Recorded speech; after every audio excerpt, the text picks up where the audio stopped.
말씀 보시겠습니다. 예수님의 비유 40번째 예수님의 비유 마지막 강해가 될 것 같습니다. 십자가의 비유라는 제목으로 말씀을 부려왔는데요. 본문은 누가복음 14장 25절에서 35절까지입니다. 누가복음 14장 25절에서 35절까지 우리 같이 예수님의 마음으로 말씀을 함께 읽겠습니다. 시작. 수많은 무리가 함께 갈새 예수께서 돌이키사 이르시되 무릇 내게 오는 자가 자기 부모와 처자와 형제와 자매와 더욱이 자기 목숨까지 미워하지 아니하면 능히 내 제자가 되지 못하고 누구든지 자기 십자가를 지고 나를 따르지 않는 자도 능히 내 제자가 되지 못하리라. 너희 중에 누가 망대를 세우고자 할진대 자기의 가진 것이 중공하기까지에 족하는지 먼저 알자 그 비용을 계산하지 아니하겠느냐. 그렇게 아니하여 그 기초만 쌓고 능히 이루지 못하면 보는 자가 다 비웃어 이르되 이 사람이 공사를 시작하고 능히 이루지 못하였다 하리라. 또 어떤 임금이 다른 임금과 싸우러 갈 때에 먼저 앉아 1만 명으로서 저 2만 명을 거느리고 오는 자를 대적할 수 있을까 헤아리지 아니하겠느냐. 만일 못할 터이면 그가 아직 멀리 있을 때에 사신을 보내어 화친을 청할지니라. 이와 같이 너희 중에 누구든지 자기의 모든 소유를 버리지 아니하면 능히 내 제자가 되지 못하리라. 소금이 좋은 것이나 소금도 만일 그 맛을 잃으면 무엇으로 짜게 하리요. 땅에도 거름에도 쓸데없어 내버리느니라. 들을 귀가 있는 자는 들을지어다 하시니라. 아멘. 어두워서 이걸 열었더니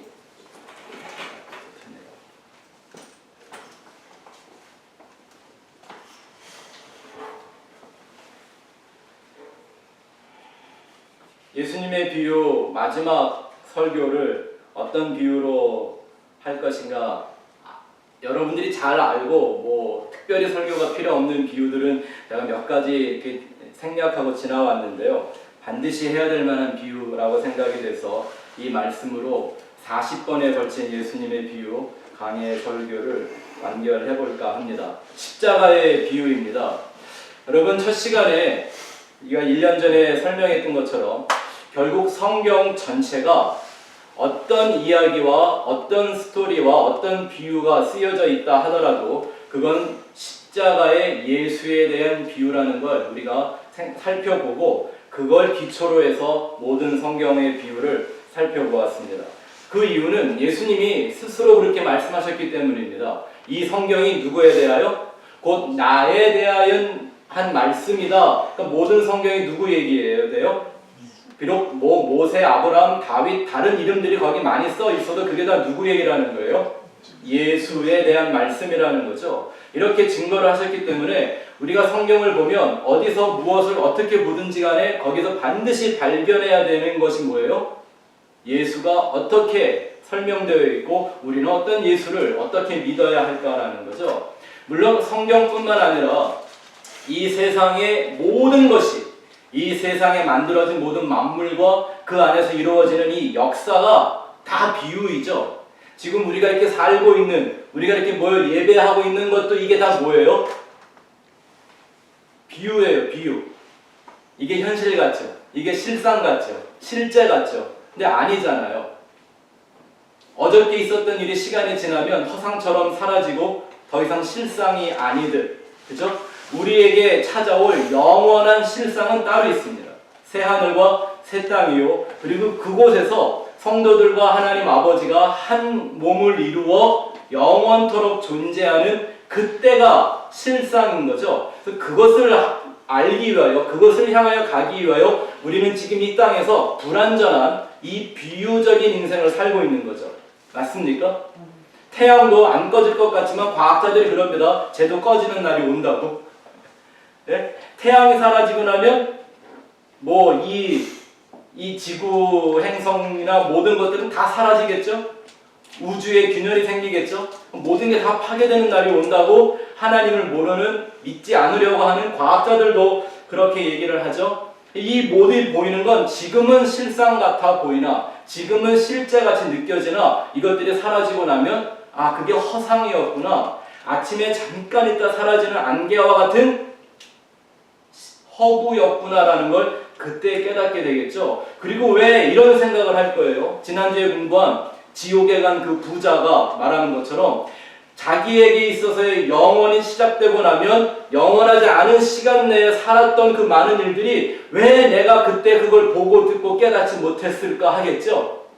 그러니 지금 우리가 살고 있는 이 시점들이 다 뭐에 대한 거예요? 하나님의 영원한 나라에 대한 비유들로 우리가 좀 살아가고 있는 거죠. 천국에는 가족도 없다 그랬어요. 거긴 결혼하고 장가가고 이런 것도 없대요.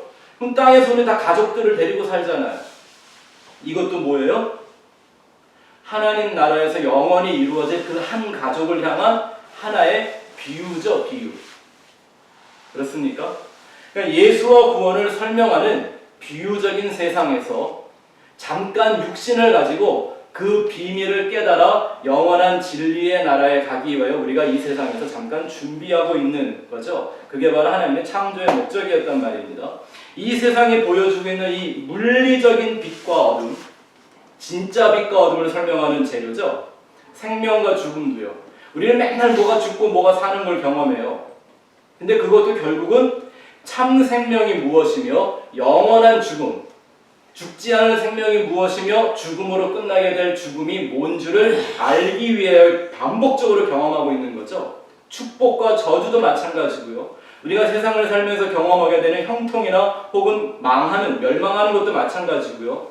매일 우리가 먹고 마시는 것도 이것도 비유예요. 천국 가면 아무것도 안 먹어도 살아요. 아멘? 얼마나 좋을까? 그 나라에 가면 밥 안 해도 돼요. 할렐루야. 뭘 먹을까 염려 안 해도 돼요. 정말 거기는. 근데 우리는 왜 이렇게 계속 먹고 마시고 살아야 되는 걸까요? 예수님 오셔서 하신 말이 날 먹고 날 마셔야 돼 이렇게 얘기하셨잖아요. 그러니까 다 이게 뭐에 대한 비유예요? 예수 그리스도를 얻기 위한 비유란 말입니다. 우리가 듣는 것, 보는 것, 말하는 것, 일하고 일했기 때문에 피곤한 몸으로 잠자는 것, 살면서 기쁨과 슬픔을 누리는 것, 혹은 평안과 두려움을 경험하는 것, 이 모든 것들이 다 십자가의 예수를 통해서만 찾아지는 생명의 길을 설명하는 비유적인 재료일 뿐인 겁니다.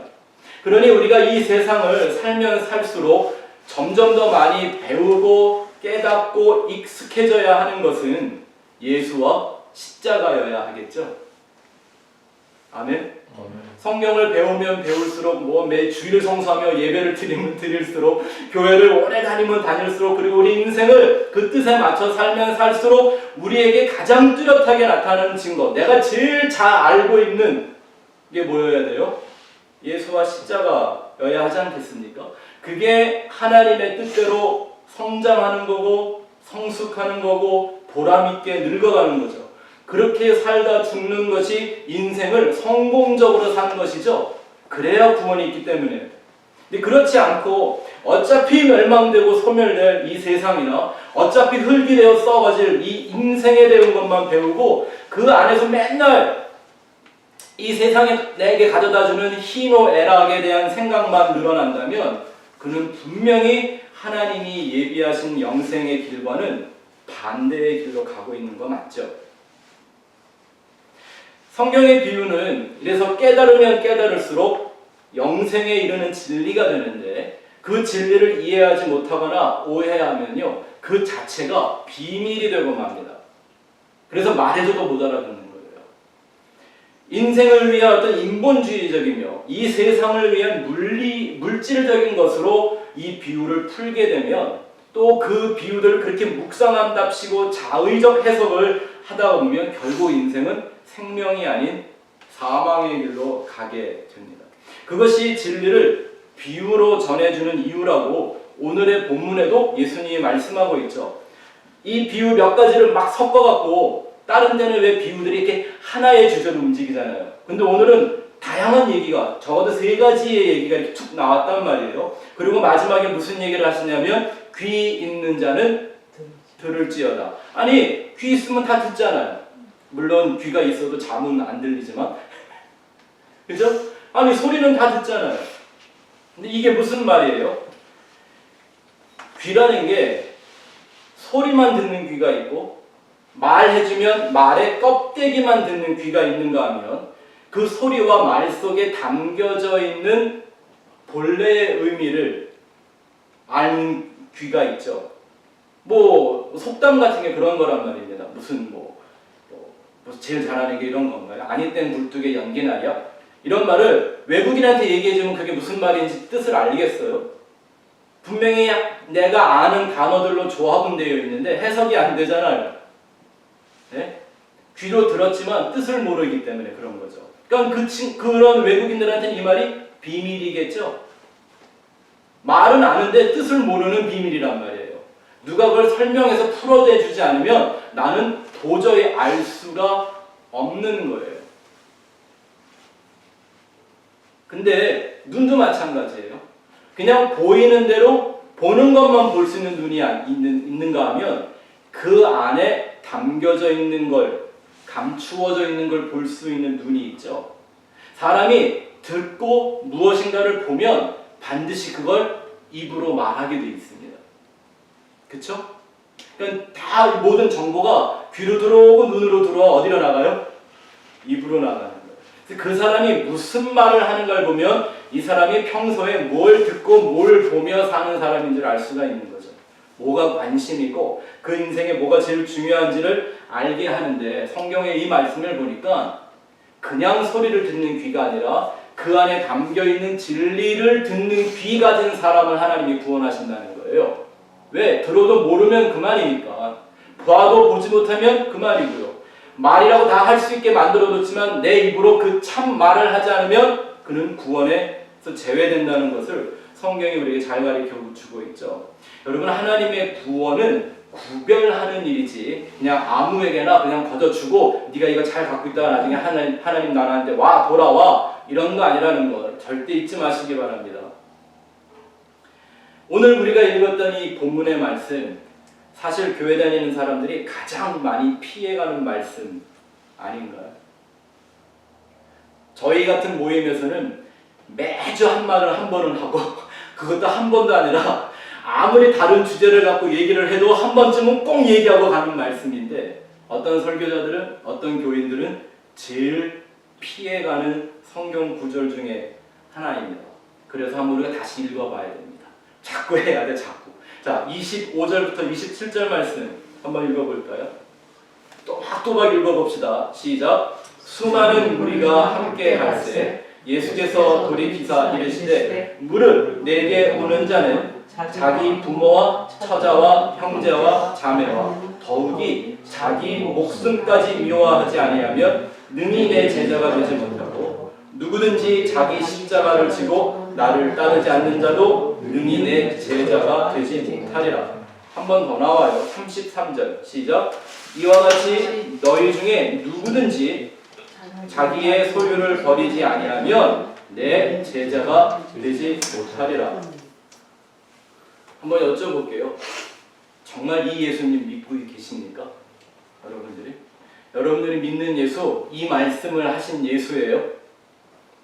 그래서 이 말씀 까닭에 예수 믿고 계시냔 말이죠. 제가 지난주에도 같은 질문을 했었습니다. 인생을 부자가 아닌 거지로 만들어 하나님 나라로 데려가시는 그 아버지 하나님에 대해서 설교를 하면서 제가 똑같은 질문을 했습니다. 정말 이 하나님 믿고 있느냐고요. 그랬더니 지난주에 당장 반발하는 이메일을 제가 한 장 받았습니다. 아마 제 설교를 잘 들어도 보지 않고 그냥 대충 처음에 몇 마디 이렇게 듣다가 이건 아닌가 싶어갖고 그냥 자기가 하고 싶은 말을 떠드는 그런 사람들이 참 많은 것 같아요. 네. 영상이나 이런 소셜미디어를 통해 복음이 전해지는 어떤 유익함도 있습니다. 그죠? 하나님이 이걸 잘 사용하실 거라고 믿으니까요. 근데 이런 편리함이 어떤 이들에게는 더욱 지독한 지옥의 올무가 되는 것 같습니다. 반발하는 거예요. 왜 내가 믿는 하나님은 나를 복되게 하고 나를 부하게 하는 하나님인데 네가 뭔데 그 하나님이 나를 거지로 만드는 하나님이라고 망발을 하냐 막 이런 식으로. 그래서 우리는 분명히 다른 하나님 믿는 거구나 라고 제가 확신을 했습니다. 다시 한번 물어보겠습니다. 당신이 믿는 하나님, 정말 이 말씀하신 하나님 믿습니까? 맞습니까? 누구든지 나를 따라오려거든 자기를 부인하고 자기 가족뿐 아니라 자기의 목숨까지도 미워하면서 자기 십자가를 지고 따라와야 된다고 한 예수님, 정말 이 예수 믿고 있습니까? 정말 이 예수를 믿고 있다면 성경에 이 한두 번에 나온 이런 이 구절들이 내 인생에 있어서 가장 절대적인 신앙의 목적과 방식이 되어 있어야 정상일 겁니다. 내가 언제 어디서 무엇을 하든지 이 말씀이 나를 가장 괴롭히기도 하고 가장 고통하게도 만들지만 동시에 가장 깊은 기쁨과 평강과 자유를 맛보게 하는 말씀이기도 할 것입니다. 결국 성경을 어디를 보나 내가 어떤 형편의 인생을 살아가고 있든지 간에 나는 항상 이 말씀으로 이 예수로 돌아오게 될 것입니다.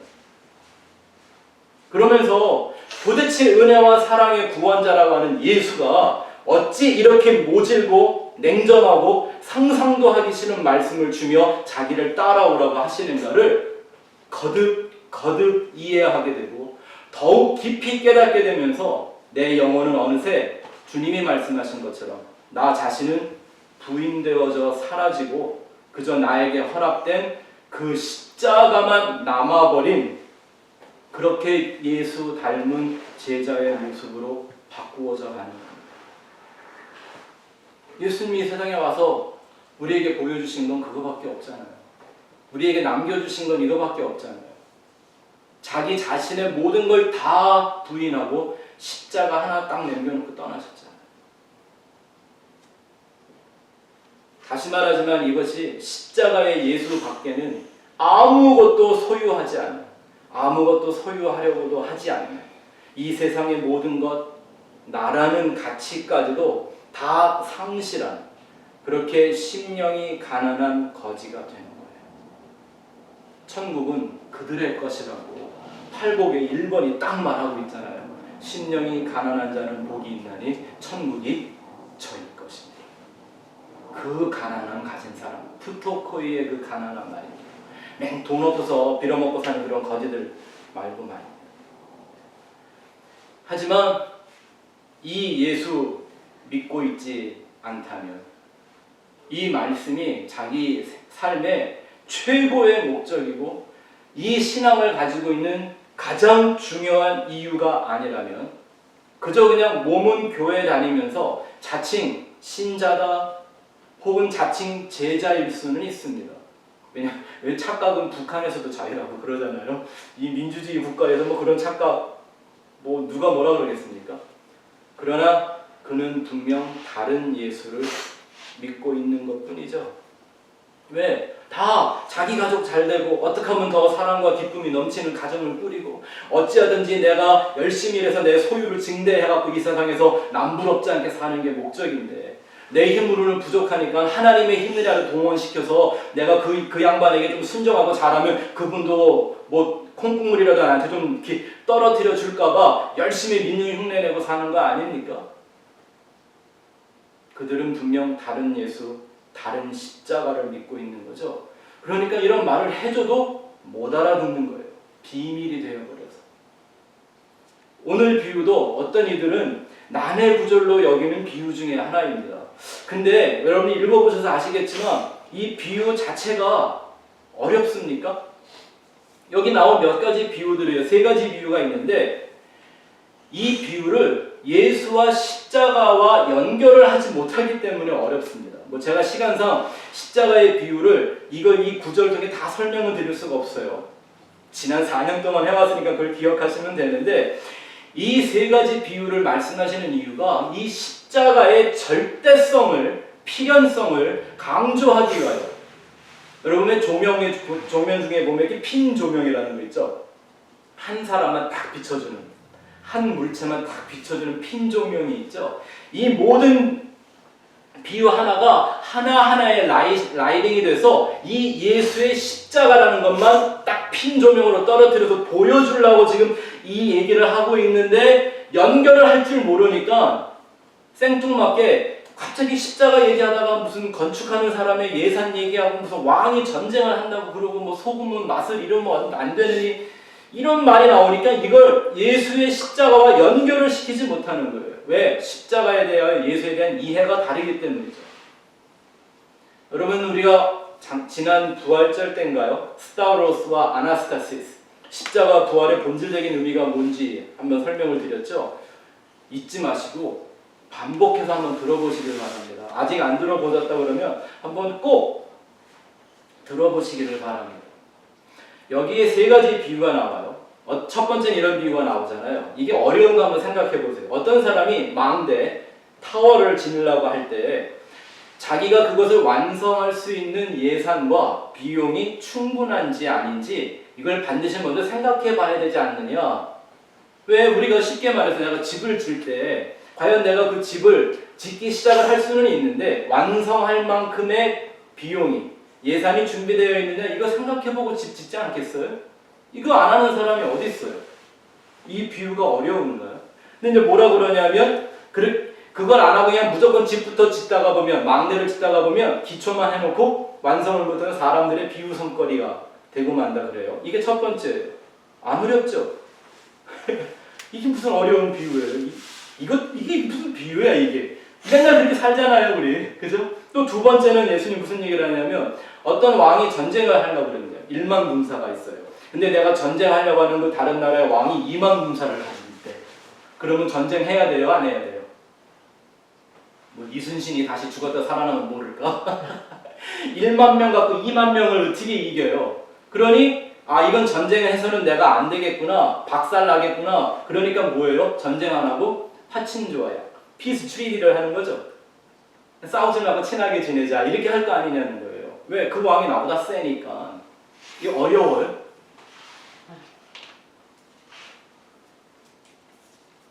또 괜히 요즘 북한을 보니까 미국한테 막 덤비던데요. 이런 거 얘기 좀 하지 말고 성경의 안에서만 해석을 하자고요. 또 세 번째, 이건 아주 굉장히 많이 알려져 있는 그런 비유죠. 소금이 맛을 잃어버리면 길바닥에다 버린다. 이거 정말 오해가 많은 비유예요. 맛 잃은 소금이라는 게 무슨 말인지 설명을 드릴 테니까 잘 들어보시기 바랍니다. 왜 이거 갖고 그냥 교인들을 무슨 성도가 성도의 맛을 못 내냐 이러면서 막 책망하고 더 짠맛을 내야지 막 이러는 선동하는 이런 구조를 많이 쓰잖아요. 그거 아니라는 건 제가 확실하게 말씀드릴게요. 근데 어쨌든 이 세 가지의 내용을 보면 이게 너무나 당연하고 사실 상식의 수준도 안 되는 이런 초보적인 원리를 가진 비유들이 일로 갖고 예수님이 지금 무슨 얘기를 하시려고 하는 건가? 이게 바로 성경의 진리를 이해하는 방식이고 그런 원리라는 걸 쉽게 설명하고 있는 건데요. 그 목적은 다시 말씀드리지만 십자가의 예수의 절대성과 필연성을 말씀하시기 위해요. 왜 너희들이 나를 따라오려거든 자기를 부인하고 자기 십자가를 져야만 나를 따라올 수 있는지 이게 선택이 아니라 절대적이고 필연적인 거라는 걸 설명하기 위하여 이런 비유를 갖다 붙여놓으시는 거예요. 자, 하나씩 설명을 드릴게요. 망대를 세우는 예산을 자기가 있는지 없는지 알아야 된다. 여러분 우리가 무엇을 하고자 할 때 내가 그것을 완성하기 위한 예산이나 비용 이게 얼마나 돈이 들어가는지 필요한지 알아야 되지 않겠습니까? 저도 창고를 사서 교회로 한번 바꿔본 그런 공사를 해본 적이 있었습니다. 제일 고민하는 게 뭐였을까요? 야, 여기는 어떤 색깔을 칠하고 여기는 어떤 장식을 하고 조명은 어떻게 달고 이런 거였을까요? 물론 그런 건 재미있어요. 얼마든지 할 수 있어요. 근데 문제는 꼭 뭐예요? 뭐니 해도 머니가 있어야 그거 하는 거잖아요. 내가 뭐 하고 싶다고 그냥 되나요? 내가 뭐 하나님도 아니고 뭐 금 나와라 뚝딱 그럼 딱 되는 것도 아닌데 돈 있어야 되잖아요. 그러니까 계속 고민하게 되는 게 뭐예요? 우리한테 지금 이걸 할 만한 돈이 있나 없나? 이건 돈이 얼마나 들어가나? 이거 할 때는 또 어디에 얼마큼 써야 되나? 모자라면 어떡하나? 돈 걱정하는 거잖아요. 돈 걱정. 그거 해야 완성을 해놓지 돈이 없으면 세우다가 못한대요. 도대체 이 얘기가 어려워요? 상식 아닙니까? 그런데 예수님이 어떤 얘기를 이렇게 설명을 붙여놓냐 하면 그렇지 않고 예산이 부족하고 비용이 얼마나 드는지도 모르고 무작정 시작을 했다가 완성하지 못하면 사람들의 비웃음거리가 된다 그랬습니다. 그래서 요즘 교회나 교인들이 세상의 조롱거리가 되고 있는 거 아닙니까? 비웃음거리가 되고 있어요. 왜? 이 교회라는 게 종교의 기초적인 수준도 벗어나 있지 못하기 때문입니다. 완성된 진리를 세상에 보여주는 게 아니라 기초 쌓다가 뭘로 이걸 완성해야 되는지 몰라서 기초만 쌓고 비웃음거리가 되는 것처럼 오늘 교회와 교인들이 그렇게 되고 있다라고 하는 거예요. 여러분, 성경은 모든 인생들을 건축자에 비유합니다. 그렇죠? 그래서 뭐 반석 위에 집을 짓는 자나 혹은 모래, 와디라고 그랬어요. 그 모래 위에 집을 짓는 자, 뭐 이런 얘기 다 하죠. 이게 다 기초는 쌓아요. 그죠? 뭐 또 그냥 세상 건축자가 아니라 자기 영생을 위한 건축자가 되겠다고 교회에 등록도 하고 세례도 받고 혹은 직분도 받고 때로는 선교지라는 데에도 가보는 이런 기초적인 일들은 다 한단 말입니다. 물론 어떤 사람들에겐 이것도 기초가 아니고 이게 교회 다니는 목적일 수도 있겠지만 성경은 이런 것들을 다 그냥 기초라고 말하고 있지 않아요? 여기서 말하는 기초는 파운데이션이라고 하는 그 기초를 말하는 게 아니라 초보, 입문 정도, 입문의 수준 이렇게 얘기하는 거거든요. 이 의미를 잘 가르쳐주는 구절이 히브리서의 말씀인데 이런 말씀 들은 기억나시죠? 때가 오래되었으므로 너희가 마땅히 선생이 되어야 할 텐데 말씀의 초보에 묶여서 다시 가르침을 받아야 하고 젖만 먹고 단단한 음식을 먹지 못하는 자가 되었다. 그죠? 이게 그런 수준을 말하는 거예요. 그런 초보적인 수준.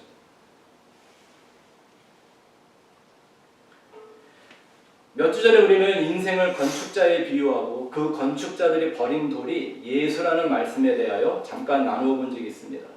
여러분, 예수라는 돌을 빼고도 자기 신앙을 얼마든지 건축할 수 있다는 거 아십니까? 바리새인들이 그랬잖아요. 그죠? 예수 모르는 모든 종교인들이 그렇게 살고 있잖아요.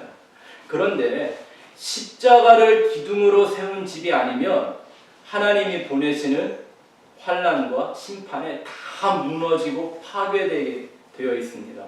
이 노아 홍수가 그 얘기 우리한테 해주는 거잖아요. 맞습니까? 십자가로 지어진 것 아니면 심판이 임할 때, 환난이 임할 때 다 무너져 버린다는 거죠. 바벨탑이 그 얘기하고 있죠. 인간이 예수가 빠진 돌로 바벨탑을 쌓았더니 하나님이 그냥 무너뜨려 버렸잖아요. 여리고 성도 그 얘기하는 거예요. 이렇게 성경을 훑어가면요, 도대체 십자가 얘기 아닌 게 없단 말입니다. 뭐 시간이 부족해서 다 할 수가 없지만 구원을 이루는 신앙을 완성하기 위하여 가장 중요한 예산과 비용이 뭘까요?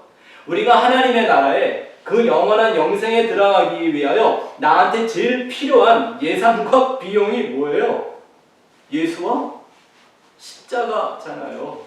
유일한 예산도 십자가고 유일한 재료도 십자가고 그 신앙이 완성된 모습도 십자가뿐이죠. 이게 에베소서 전체의 주제입니다. 하나님은 태초 이전에 십자가를 예정하셨고 그 십자가로 구원을 언약을 하셨고 십자가로만 둘을 하나로 통일되게 만드시겠다고 한 이 얘기가 에베소서 전체의 줄거리예요. 예수를 따라오려면 자기 십자가 지고 따라오라고 그러지 않았습니까? 그죠? 그러니까 내가 예수 따라가기 위해서 나한테 제일 필요한 예산과 비용이 뭐예요? 그 십자가라는 거예요. 어떤 십자가? 예수님이 지고 가신 십자가 말입니다. 여러분, 이 원리가 어려워요? 사람들이 이거를 어렵게 생각하고 이해하지 못하는 까닭은 뭐냐면 자기 십자가를 지기 위하여 반드시 선행돼야 되는 게 하나가 있더래요. 예수님의 십자가가 나한테 주어지기 전에 먼저 선행되어져야 되는 문제가 하나 있는데 그게 자기를 부인하는 거. 여기 보니까 뭐 가족을 미워하고 처자를 미워하고 형제를 미워하고 자기 목숨까지 미워하라. 여러분, 이거는 이 세상에 있는 우리 가족들 미워하라는 얘기 아니에요. 가족들 미워하면 벌 받아요. 이걸 다 무슨 얘기냐면 자기 부인이라는 거예요. 내 가족이 나한테 소중한 까닭은 뭐예요? 또 다른 나이기 때문에 그렇잖아요. 내 가족이 아프면 내가 아프잖아요. 그게 나예요, 나. 내 가족이 뭘 잘못하면 내가 창피하잖아요. 왜? 그게 나기 때문에 그래요. 네? 그래서 내 자식들이나 내 가족들이 어디 가든지 내 체면 살려주길 원하잖아요. 왜? 그게 나라고 생각을 하니까. 그거 다 부인하라는 거거든요. 자기 부인의 설명을 예수님이 하시는 거죠. 그러니까 주님이 하시는 말씀이 너는 오면 안 돼. 뭐만 갖고 와? 십자가만 가지고 와. 이거잖아요. 그 얘기 하는데 이게 이렇게 어렵나요? 이게 어려운 건 이런 원리를 더하기 빼기를 예산 설정, 비용을 계산하는 걸 못해서가 아니라 뭘 하지 못해서? 자기 부인의 의미를 깨닫지 못해서라는 거예요. 여러분 이게 원죄라는 거 아십니까? 원죄는 그거 무슨 사과같이 생긴 거 하나 따먹었다는 게 아니라 하나님처럼 될 수 있다는 속임수에 선악과 따먹은 죄인들은 끊임없이 자기의 가능성, 자기의 잠재력, 자기의 능력, 자기의 실력, 자기의 가치를 발견하기 위해 삽니다. 그게 가인이었잖아요. 그죠? 동생을 죽이고 쫓겨났음에도 불구하고요. 그 당시에 오늘날 우리가 이렇게 경험하고 있는 이 문명을 이루어가는 시조가 되죠. 농사하는 기구를 만들고요. 심지어 전쟁하는 무기를 만들고요. 그 안에서 모든 음악과 미술의 시작이 거기서 시작되는 거예요. 그런 거 하면 안 된다는 게 아니라 그렇게 해서 자기를 보호하고 자기 이름을 내는 유명한 자, 곧 네피림이 되고 싶어하는 그 본능에 사로잡혀 살아가는 겁니다. 그런 사람들이 예수를 믿겠다고 하면서 그 죄악의 본능을 버리지 못하는 게 지금 이 시대의 기독교의 치명적인 실수 아닙니까? 그러니까 자기 부인을 얘기하는 설교들을 들어볼 수가 없고 성경을 가르친다고 하면서 어쩌다가 한 번씩이나 얘기를 하면 할까? 다 자기의 유익을 위해 살아라고 가르치잖아요. 이거 해야 좋다, 저거 해야 복 받는다, 이거에 당신이 유익해진다, 심지어는 네가 잘 돼야 하나님의 영광을 받는다는 이런 말도 안 되는 소리를 하고 있잖아요. 근데 그게 기독교 신앙인 줄 알고 살고 있거든요. 도대체 계산을 할 줄 모르는 거. 어떻게 해야 내가 지어야 되는 이 망대가 타워가 완성될 수 있는지 계산조차 못하고 있는 거. 예수님 말씀하셨죠. 네 십자가 지고 날 쫓아와. 그러니까 예수님을 따라가기 위하여 우리에게 필요한 예산과 비용은 뭐밖에 없어요? 십자가밖에 없잖아요. 그건 나무떼기 말하는 거 아니에요. 이 십자가의 예수가 없이는 자기 부인이나 자기 십자가 없이는 절대 완성될 수 없는 이 구원의 진리, 신앙, 믿음, 이걸 우리에게 가르쳐주는 거죠. 근데 왜 많은 사람들이 이 원리를 이해하지 못하고 그냥 교회에 맹종하며 헛소와 착각 속에 신앙생활하고 있습니까? 이게 한 가지 정말 큰 문제입니다. 구원은 그냥 교회 다니기 시작하면 따놓은 당상이라고 생각하는 오류 때문입니다. 오늘 예배 후에 제가 지난주에 여러분들이 보내드렸던 영상 하나를 보면서 좀 설명을 드리려고 합니다. 그래서 뭐 예배 끝나고 커피 한 잔 마시고 잠깐 쉬고서요. 저하고 이 영상 보면서 한번 토론을 같이 하고 싶으시면 여기에 모여주시면 됩니다. 잘 한번 생각해 보세요. 구원은 출발점이 아니라 목적지에서 이루어진다고 하는 이 진리를 깨닫지 못하면 그저 면죄부 같은 이상한 이단적 구원론 혹은 구원파가 말하는 구원론에 빠지게 됩니다. 그러니까 계산을 잘해야 됩니다. 진리는 말도 안 되는 허구가 아닙니다. 넌센스가 아닙니다.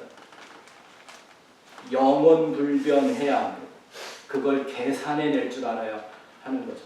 또 예수님이 말씀하신 이 두 번째 비유가 뭘 말하는가 한번 볼까요? 전쟁을 하는데 상대방의 힘이 얼마나 센지, 상대방의 군사가 내가 갖고 있는 군사보다 얼마나 많은지도 모르는 전쟁을 하는 왕은 세상에 없을 겁니다. 이거 당연한 얘기 아닙니까? 내가 누구랑 쌈박질을 한번 하려고 하면 내가 쟤보다 쌈을 잘하나 못하나 이런 거 정도는 생각하고 덤벼야 하는 거 아니에요? 그러니까 상대가 나보다 너무나 강하면 가장 지혜로운 방법은 그 왕을 원수로 만드는 게 아니라 친구로 만드는 거죠. 싸우는 것이 아니라 평화조약, 피스트리를 맺어서 친하게 지내는 거예요. 우리 원수하지 말고 서로 형동생하며 친구로 이렇게 지내자, 이거 하는 거죠. 물론 힘이 약하면 평화를 지키기 위해 좀 억울하긴 하도 내가 뭐 친구다, 뭐 형제다, 뭐 이런 얘기 해도 내가 좀 종의 자리로 내려가게 되죠. 질서가 잡히는 거예요. 여러분, 질서를 잡지 않으면 평화는 없습니다. 어떤 일에도 마찬가지예요. 세상도 그렇지만 하나님과 우리의 관계도 마찬가지예요. 교만이라는 말이 뭐예요? 이건 내가 막 건방지게 군다 이런 얘기가 아니라 내가 하나님과 가져야 될 질서와 그 위치, 그 순서를 내가 뒤집었다는 얘기예요. 누구처럼? 마귀 사단처럼. 왜 마귀가 됐어요? 천사가 하나님보다 더 높은 데 자기 보좌를 세우겠다고 도전을 한 거잖아요. 평화가 없습니다. 그래서 신앙은 하나님과 내가 어떤 관계에 있어야 하는지를 분명히 깨닫고 질서를 잡는 거예요. 누가 최고인지 하나님과 나의 서열을 분명히 하는 거예요. 확실히 해야죠. 이거 안 하면요, 그 힘센 왕이 가만히 안 둔단 말입니다. 네? 여러분, 이 비유를 가장 쉽게 이해하는 방법은 이런 거예요. 영적으로 설명을 드릴 테니까 잘 들어보세요. 이 만유 속에 결국 두 왕이 존재합니다. 여러분, 트럼프가 여러분의 왕이에요? 문재인이 여러분의 왕입니까? 아니죠. 네? 내 세금으로 먹고 사는 공무원이잖아요, 그냥. 이 세상에 그런 왕 없습니다. 잘 들어보세요. 하나는 예수라는 왕입니다. 이제 성탄절이 되니까 그 예수가 뭐 킹 오브 킹스 뭐 막 이런 노래 많이 나오잖아요. 근데 또 다른 왕이 하나 존재하죠. 뭐예요? 나라는 왕입니다. 잘 생각해 보세요. 여러분의 인생 누가 왕 노릇하고 있습니까? 어찌 보면 이 인생은 예수라는 왕과 나라는 왕의 전쟁입니다. 진리의 성령이 오시면 성령의 소욕이 내 육신의 소욕과 서로 싸워 내가 원하는 걸 못하게 만든다고 그랬습니다. 이게 영적 전쟁입니다. 바울이 이런 말을 하죠. 나는 믿음의 선한 싸움을 다 지키고 다 싸워서 이제 하나님께 갈 때가 됐다. 이게 무슨 말이냐면 내가 내 믿음 잘 지키고 나는 변질하지 않고 나는 열심히 거룩하고 착하고 성결하게 살아왔어, 이 얘기를 하는 게 아니라 나는 이제 하나님 앞에 완전히 졌어. 나는 이제 하나님 앞에 완전히 항복한 자야. 난 그래서 이제 그 하나님을 볼 수 있어 라는 말을 하는 거거든요. 왜? 그 하나님과 나의 위치가 결정되기 전에는 그 하나님의 얼굴을 보면 다 죽는다고 성경이 얘기했으니까요. 내 안에 오신 왕이신 그 그리스도의 영, 그 진리의 영과의 전쟁터가 이 세상이고 내가 그 안에서 싸우고 있는 또 하나의 왕이라는 거 아십니까? 이 전쟁 속에서 끊임없이 나를 왕으로 인식하게 만드는 사악한 영이 하나가 있는데 그걸 사단이라고 합니다. 어찌하든지 하나님을 대적하게 만드는 그게 사단입니다. 하나님을 대적한다고 하니까 뭐 무신론 말하고 뭐 진화론 이런 거 주장하는 거 아니고요. 하나님을 안다고 하면서도 하나님의 뜻을 오해해서 열심히 율법을 지켰던 유대인들을 하나님이 사단의 회라고 그러셨죠. 네? 십자가를 지고 죽겠다고 예수님이 말하니까 그러면 안 된다고 까불던 베드로를 사단이라고 그랬죠. 이 사람들도 하나님 모르던 사람인가요? 예수 안 믿던 사람이에요? 아니요. 근데 끊임없이 내 뜻대로, 내 의지대로, 내 결정대로, 내 비전과 목적대로 내 인생을 이루어내겠다고 왕노릇하는 그들을 성경이 사단이라고 말하는 거예요. 그 사단이 끊임없이 나를 하나님의 진리에 반하는 대적자로 만들고 있죠.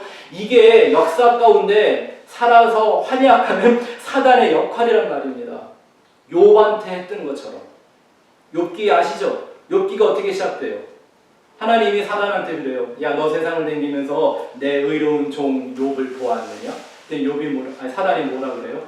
받긴 봤는데 생각해봐요. 하나님, 당신이 이렇게 잘해주면 누가 그렇게 하나님을 당신 섬기지 않겠습니까? 이러고 하나님의 영장을 질러요. 하나님이 뭐라고 그래요? 사단에게 그러면 그 욕을 한번 시험해봐. 생명만 건드리지 말고 시험해봐. 사단이 가서 다 뺏어갔죠. 근데 욥이 다 놔주는데 자기 자식들도요, 재산들도 훌떡훌떡 났어요. 아, 주신 이도 하나님이시니 취하신 이도 하나님이십니다 이랬거든요. 근데 뭐를 놓지 않아요? 자기를 안 봐요. 다 버렸는데 자기를 안 버려요. 이게 사단의 역사라니까요. 그 마귀의 가장 큰 유혹이 네가 하나님과 같은 왕으로 살아라 이거거든요. 그래서 지금 인생들이 다 그렇게 살고 있는 거 아닙니까? 근데 교회에서도 이렇게 가르쳐요? 이게 사단의 회가 되는 거죠. 근데 잘 보세요. 하나님의 그 특별한 은혜가 어떤 사람들 안으로 치고 들어옵니다. 그리고 깨닫게 하는 거예요. 그 보좌는, 그 왕의 자리는 네 게 아니라 내 거야 라고 하나님이 치고 들어오는 거예요. 하나님이 침노하시는 거예요. 그래서 그 왕좌에 앉아있던 나를 강제적으로 그 의자에서 끌어내리게 만드는 거예요. 어디까지? 십자가에 죽기까지. 어떻게 십자가에서 죽어요?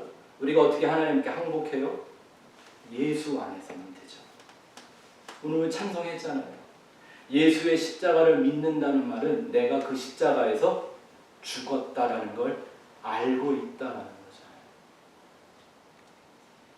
여러분, 죽은 사람이 어떻게 왕이 됩니까? 죽은 사람이 주인 노릇을 해요? 죽었는데 무슨 사단하고 장난을 치겠습니까? 이게 비밀 아닙니까? 깨달으면 진리, 모르면 그냥 영원한 비밀이 되어 모르는 자들만 가는 사망에 이르는 것. 에베소서를 잘 보세요. 그 하나님이라는 왕과 나를 하나로 만드는 유일한 길은 십자가뿐이라고 했잖아요. 근데 이 말이 하나님이란 왕, 나라는 왕을 둘이 붙여놓는다는 얘기예요? 아니요. 이 왕만 놔두고 이 왕도 아닌 게 왕 노릇하는 것들을 죽여버린다는 얘기잖아요. 그래야 그 하나님이라는 왕만 남는 거죠. 근데 자기의 왕 노릇에 빠져있는 교인들이 오늘날 너무 많죠. 그래서 자기를 이렇게 왕대우 해주면 막 은혜 받았다고 그래요. 그게 십자가의 원수로 행하는 건 아닌가요? 이 두 비유가 품고 있는 십자가의 도가 뭔지 이제 슬슬 보이세요? 자, 세 번째, 도대체 이 맛있는 소금, 여러분 이것 때문에 참 마음에 부담도 많고 설교자들이 이것 갖고 한마디 할 때마다 막 괜히 찔리고 맛있는 소금 돼야지 맨날 그러지 않았어요? 혹시? 잘 들어보세요. 막 뭐 그리스도인은 절대 맛있는 소금으로 살면 안 된다 뭐 어쩐다. 저도 진리를 모를 때는요, 성경을 보이는 대로만 읽고 이게 그런 건 줄 알았어요. 근데 이제는 아는 게 그게 그 말씀을 거꾸로 해석하는 것이었다는 거죠. 그래서 여러분 잘 생각하세요. 내가 성경에서 뭘 좀 안다고 해서 거기에 멈춰 있으면 안 됩니다. 내가 아는 것이 진리인가 아닌가를 지속적으로 점검해야지, 안 그러면 내가 안다고 하는 착각 속에 빠져 비진리를 신봉하는 자로 변질되게 되어 있습니다. 여기서 말하는, 예수님 말하는 이 소금은요, 그냥 먹는 소금이 아니에요. 여러분들 아시겠지만 이렇게 집에서 사용하는 소금을 두면 변하는 적이 있던가요? 소금 변해요, 안 변해요? 안 변해요. 여기서 소금이 변하고 맛을 잃는다고 하는 이 소금은, 여러분 이스라엘은 소금을 어디서 구했죠? 사해바다, 데드시, 그죠? 거기서 그 소금을 얻었잖아요. 이게 다 소금 덩어리니까. 저희가 가봤는데 이게 진짜 신기하더라고요. 또 소금기가 물에 얼마나 많은지 정말 이렇게 누워서 신문을 볼 수 있어요. 수영은 안 해도 붕붕 떠요, 그렇게. 그만큼 소금이 많은데 그 사해바다에 가면 이렇게 하얗게 소금 덩어리들이 만들어져 있거든요. 근데 그 소금은 바로 먹을 수 있는 소금이 아닙니다. 그거 먹으면 큰일 납니다. 그래서 그 소금 덩어리를 암염이라고 한다고 해요. 성지에 가서 배우면 비싼 거예요. 잘 들으세요. 암염이라고 그런데요. 그래서 그 암염에서 소금을 추출하기 위해서는 그걸 집에 갖다가 맹물에다가 녹여요. 그래서 녹은 물을 살짝 떠서 말리면 뭐가 나와요? 소금만 남겠죠. 근데 이게 돌덩이가 단단하거든요. 다 녹아요, 안 녹아요? 다 안 녹아요. 한 번에 확 풀어지는 게 아니에요. 그러니까 그거 하나 녹아서 물 나오면 그 물 만들고 깨끗한 소금 얻어 쓰고 또 얘를 계속 녹이는 거죠. 이걸 녹이고 거기서 소금을 꺼내다가 보면 결국 먹을 수 있는 소금만 딱 추출되고 나면 뭐가 남아요? 못 먹는 흙덩어리만 거기 남게 되겠죠. 그래도 여전히 보이긴 뭐처럼 보여요? 소금 덩어리처럼 보이는 거예요. 그래서 더 이상 소금이 안 나오면 어떻게 해요? 길바닥에 버리는 거예요. 그 얘기 하는 거예요, 지금 예수님이. 이럴 때 속으로 좀 나한테 그런 설교를 했던 그 목사가 괘씸해야 되는데 이게 알지도 못하는 게 이 설교를 갖고 날 그렇게 괴롭혔단 말이에요. 걱정하지 마시오. 무슨 소금이 맛이 안 나는 소금이 어디 있어요? 이해가 되세요 이제? 지금 그 얘기하고 있는 거예요. 근데 이 암염에서 참 소금을 빼내는 이 비유가 무슨 얘기냐면 율법과 은혜를 말하는 비유예요. 보십시오. 소금은 변치 않는 언약의 상징인 거죠. 레위기 2장, 민수기 18장, 역대하 13장에 보면 소금은 하나님이 우리에게 주신 어떤 언약을 담고 있는 의미라고 되어 있어요. 변치 않는 언약이라는 뜻이잖아요. 하나님이 인생과 어떤 언약을 맺으면 그게 어떻게 보입니까? 율법으로 보이죠. 네? 그 성경을 우리가 하나님의 그 은혜와 사랑을 알지 못할 때 보면 맨날 법이잖아요. 먹지 마. 이거 하지 마. 저거 하지 마. 이거 해. 저거 해.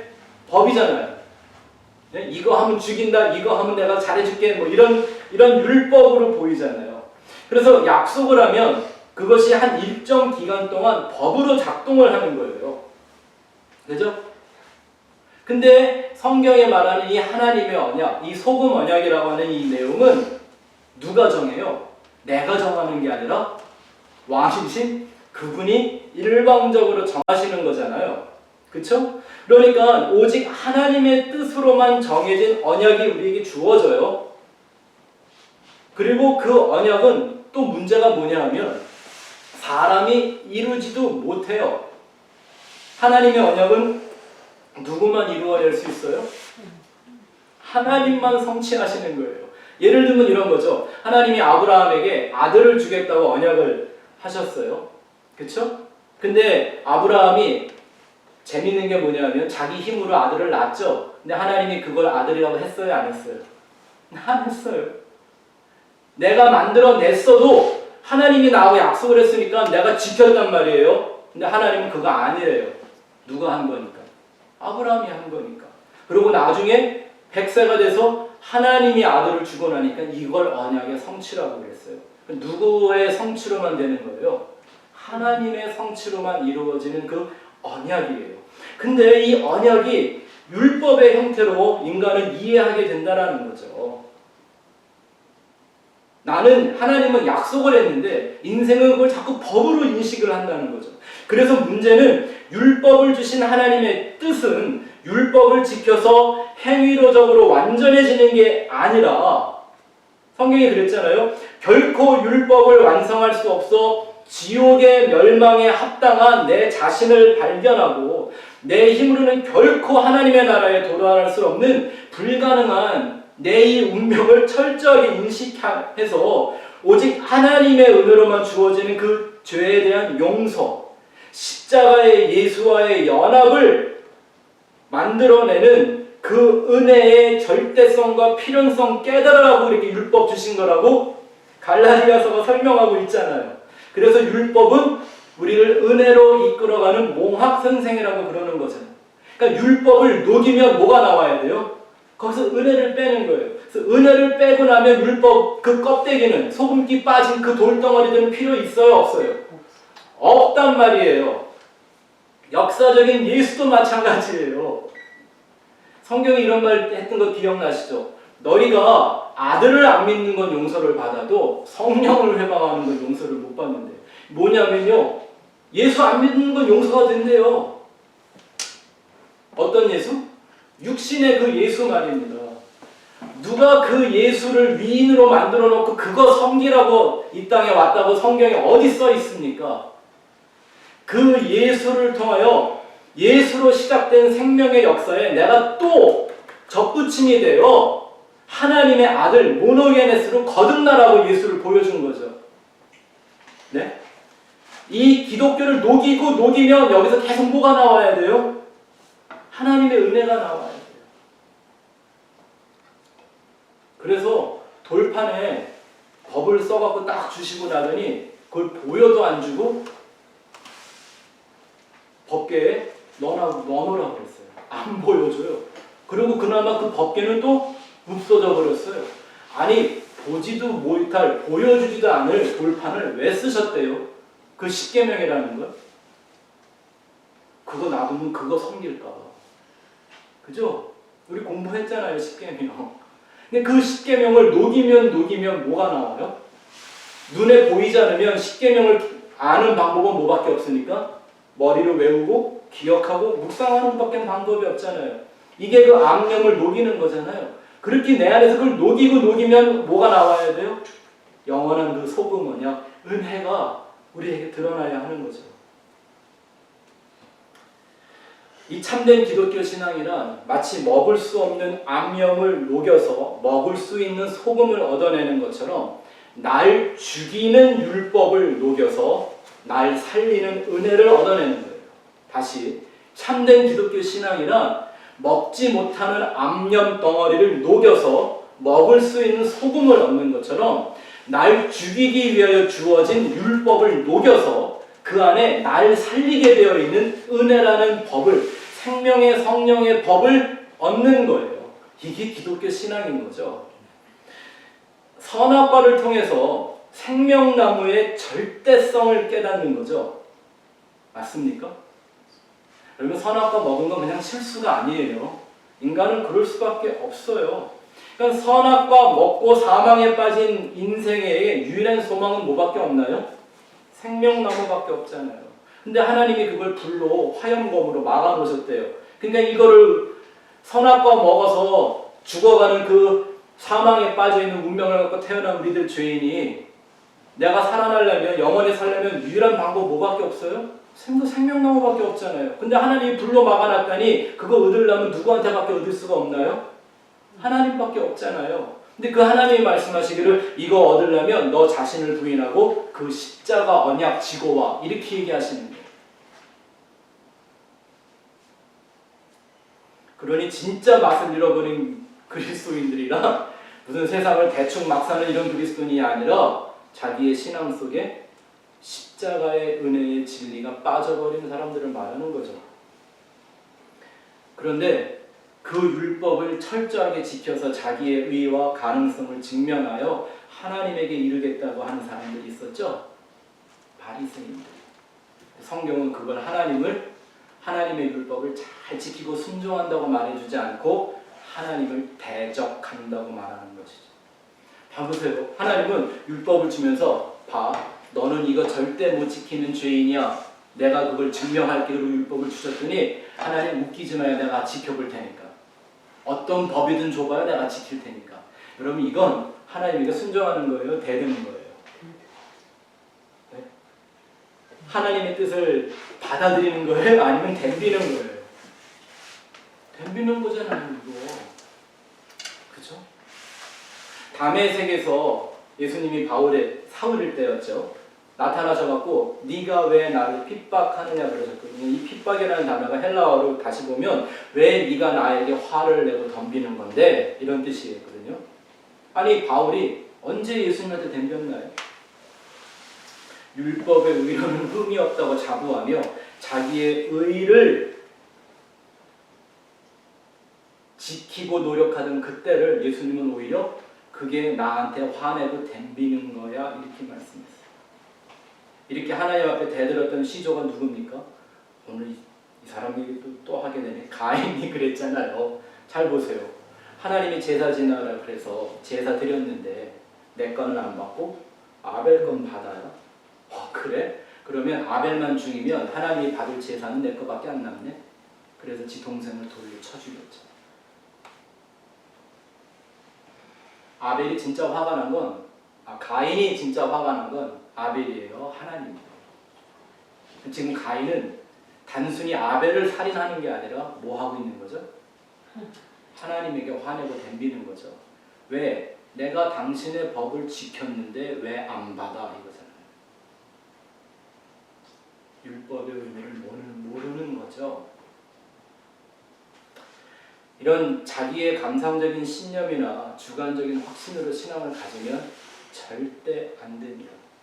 예수님 말씀에 진리를 알지니 진리가 너희를 자유케 하리라. 성경이 말하는 성경이 말하는 진리는 예수밖에 없습니다. 예수만이 길이고 진리고 생명입니다. 다른 사람들이 뭐 성탄이고 어쩌고 이런 거에 빠져 있을 때 여러분들은 그 길과 진리와 생명이신 예수만이 여러분들의 예산이 되고 비용이 되고 평화가 되고 소금 언약을 주신 왕이시기를 바랍니다.